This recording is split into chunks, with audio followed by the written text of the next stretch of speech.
Para sa akin, personal lang ha, walang resolution to, dapat i-dismiss na ito kaagad.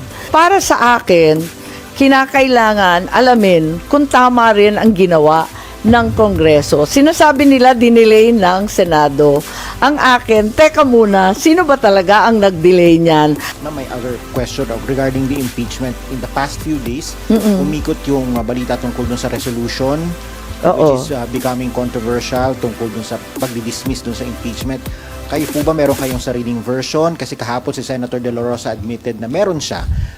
And then you said na meron din kayong mga nakitang iba pa, and you think Senator Estrada also said may nakita rin siya. So, meron na ba talagang isang resolution that will be filed on the floor, and what will be the action, or what will be, anong gusto nyo mangyari? Wala pa. At nagpapasalamat ako sa lahat ng senador kasi lahat ay naghahanap ng solusyon. Ako din naghahanap ng may solusyon dito sa problema natin sa impeachment.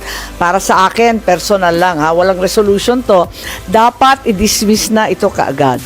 Dahil unang-una, hindi na talaga kaya matapos bago yung 19th Congress, may sariling rules ang Senado. Pero, ang totoo, I have very serious concerns about the validity of the impeachment complaint arriving here in the Senate. Maliwanag naman na ito ay napila pa nung December 2024. Pagkatapos nun, a second impeachment complaint later in December, 4 December, was also endorsed and filed in the lower house. A third impeachment complaint was also filed on the 19th. So, bale, 2nd December, 4th December, 19th December, andyan na, klaro na yung impeachment complaint na nandyan sa house. Tapos, alam naman natin yung background niyan, October 2023, marami nang nagbababala na sila ay magpapadala ng impeachment complaint. Para sa akin, dahil dito, maliwanag na hindi nila ipinadala sa amin dito sa house kaagad-agad. Bakit? Ang tanong ko, bakit wini-withhold? Kung wini-withhold nila, abay sila pala ang nagpatagal nitong lahat. Despite the lapse of 2 months, no action was taken to transmit to the Senate or refer any of the first 3 verified complaints. Only on the 5th of February, a 4th impeachment complaint was endorsed and signed and finally sent to the Senate.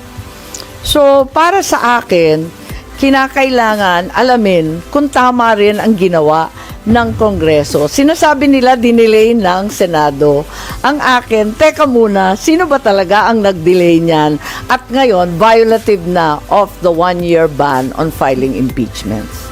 Ma'am, do you think it will cross over to the 20th Congress? Hindi nga ako naniniwala dyan kasi may ruling naman, may rules ang Senado. All pending matters and proceedings shall terminate upon the expiration of 1 Congress, may be taken up by the succeeding Congress as if presented for the first time.